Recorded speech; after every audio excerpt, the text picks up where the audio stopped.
Hey guys, it's Jimmy from over at Movie Death Plus. How's everybody doing today? I know I've been absent for a little bit. Sorry, I apologize for that.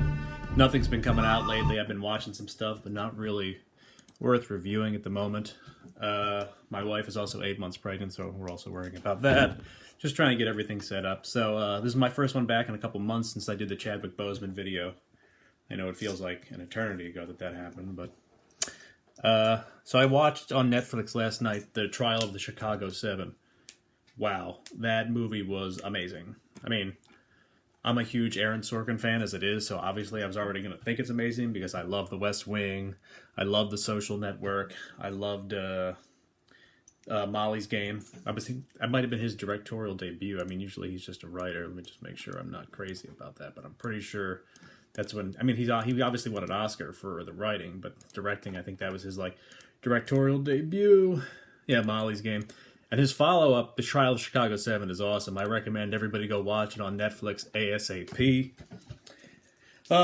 If you don't know about The Trial of the Chicago 7, well, I mean, it's actually 8. They just call it 7 because they don't include Bobby Seale because, they touched on it in the movie, but not... as much. They severed the case at that point, but they weren't letting him get a lawyer represented at the same time. So the Chicago 7 are Abby Hoffman, Jerry Rubin, Tom Hayden, Rennie Davis, Dave Dellinger, which comes up in the movie. They can't pronounce his name right. Lee Weiner, John Freuds, and Bobby Seale, who's the president of the Black Panthers. My dad had explained to me a lot of this stuff because he grew up in Chicago during the Vietnam era, during the draft riots, after Martin Luther King and Bobby Kennedy's assassination and Malcolm's assassination. It was a good place to be if you were a certain way or looked a certain way, but not if you didn't. I mean, I remember him telling my brother and me, the Mayor Daley gave the order, the shoot-to-kill order, on any arsonist, anybody destroying any property, anything like that. I mean, when you think about that, 1968's only 52 years ago, so not that long. The sitting mayor of one of the biggest cities in the country and the world can give an order like that, but that's how it was back then, unfortunately. I mean, we don't think of it as that long of a time, but it was. So the Trial of Chicago 7's about the riots plus the organization that happened in Chicago during the 1968 Democratic National Convention when the Democrats were to nominate Hubert Humphrey after LBJ dropped out. And obviously, after Bobby was no longer with us after his assassination at the Ambassador Hotel. So the best parts of the movie, I mean, it's basically the trial they tell, and then they flash back to what's actually happening during it. So most of the time you're in the courtroom, and for a little bit of time you're seeing the flashbacks about how the so-called riots and whatever ensued. The courtroom scenes are amazing. It's like a West Wing. It's like a West Wing setup. There's a lot of fast talking, a lot of going over here and over there to different characters. Sacha Baron Cohen is great as Abby Hoffman. I mean, that's a role he could play in his sleep, regardless of what movie or what the script was. That's just something that fits him, what he does. The banter back and forth between him and Jerry Rubin, who's played by. From Succession, what's his name? Jeremy Strong, who you know from Succession, or if you've seen The Gentleman. I mean, they're great. The banter they have back and forth with the courtroom. There's a running gag throughout the movie. Frank Langell plays the judge, and he's a little out there, a little crazy. You're not really sure how up there he actually is. But they know they're pretty much up against it at this point, and then this is a sham trial, and the entire point is just to convict them, to make their movement and look obsolete or look fraudulent.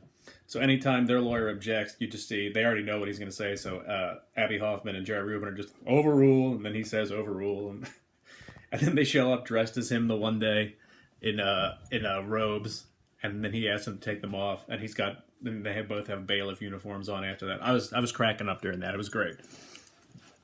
You got some great performances here, like I've said. Sacha Baron Cohen is great. Jeremy Strong is great.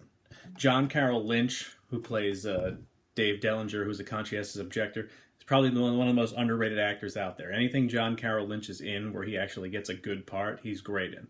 Like we're talking Zodiac, or I mean Gran Torino. He only made like a little bit of an appearance there, but he's also good. You can't not see. He's like one of those great character actors that just comes in. Like John Carroll Lynch is in this movie. It's going to be pretty good.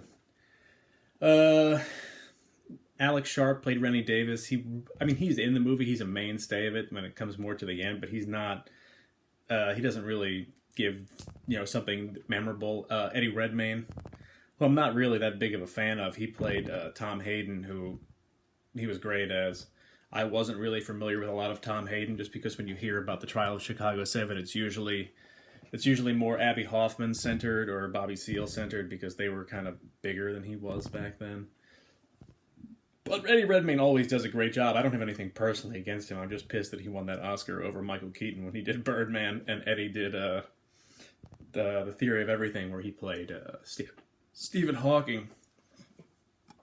Yahya Abdul Mateen. I can never say his name right, and I apologize. He's not going to see this, so it's fine. But Bobby Seale's only in the movie for like the first hour and 10 minutes, and you don't really see him again at the end. But, I mean, if you've seen him in Aquaman and Watchmen, and literally he's been in everything in the last year. He's going to keep being in everything. I think he's the new Candyman in that movie, but that got pushed back, so we'll see what he does. But he's also great. Mark Rylance, who won an Academy Award for The Bridge of Spies, I believe. He beat out Stallone for Creed. He plays their lawyer, William Kunstler. And him and the judge have a thing where he can't remember his name either.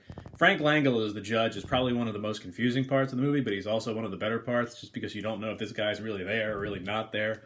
And especially with Sorkin's dialogue, it kind of like, you're pretty much laughing at the judge throughout this thing, because he doesn't know what's going on. He's way too old to be involved in this stuff.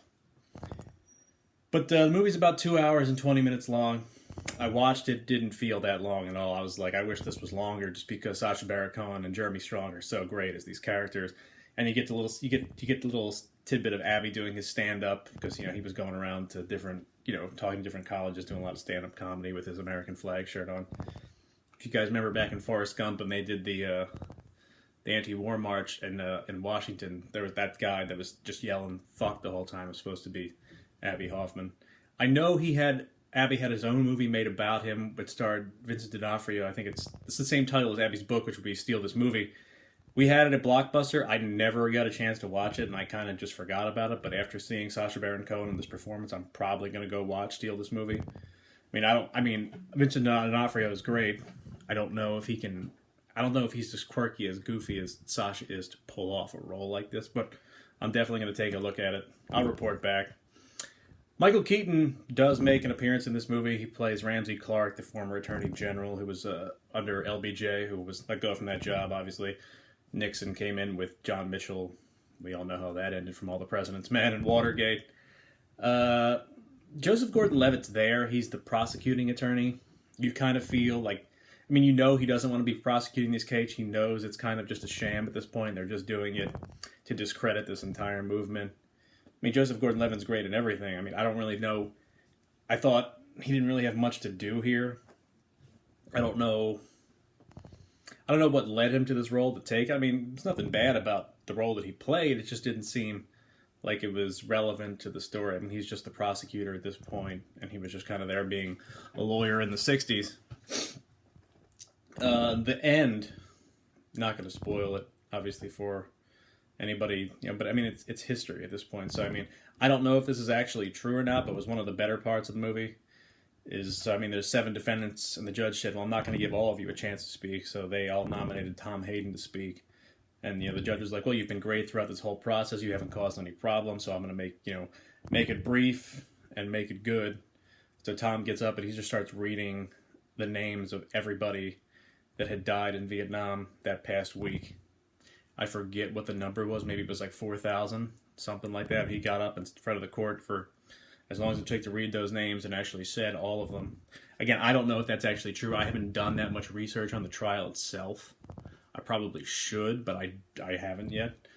But that's throughout the movie, Rennie Davis keeps a journal where he just keeps all the names of everybody that has already died in Vietnam at that point. And then they give you an overview of the characters and whatnot. Jerry Rubin unfortunately passed away. I think it was 1994.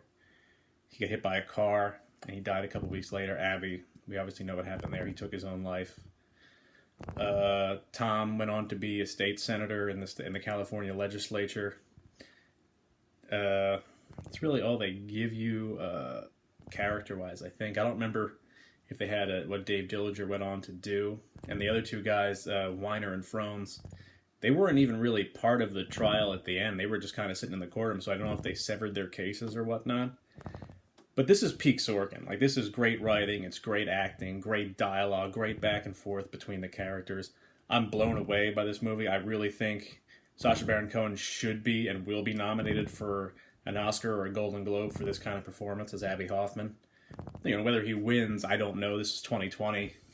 I'm still crossing my fingers that Bad Boys 3 wins Best Picture at this point because, you know, came out in January of 2020. So nothing else is coming out.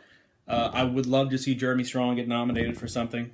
I mean, obviously he's been killing it on Succession, but he also kills it here as Jerry Rubin. Eddie Redmayne is Eddie Redmayne. He's going to be great and everything, but I'm still not going to like him because he won that Oscar from Michael Keaton. And Keaton was in this movie with him. I don't know if they went over some things or anything like that. No, I don't think Michael's that kind of guy. But it's I would definitely recommend it. 5 out of 5 for The Trial of Chicago 7, written and directed by Aaron Sorkin. I should have some more reviews coming out. I know I have another Sacha Baron Cohen screening this week. They sent me the Borat screener. I have not watched it yet. I'm waiting for my wife to watch it, so I should have a review out about that later on this week.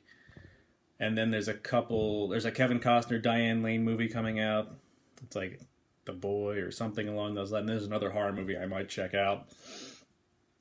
I'm probably going to do a couple TV reviews. I watched the Lovecraft Country I just finished, and then The Haunting of Bly Manor on Netflix. I have not got to watch Hellstrom on Hulu yet, but it's on my list. So just check back after you watch this video. It should be up later this week or early next week. I'm not sure what the filming schedule is going to look like, especially with the baby coming and whatnot. But like I said, definitely check out The Trial of Chicago 7 on Netflix this week. All right, thanks guys. I appreciate it. Have a good one.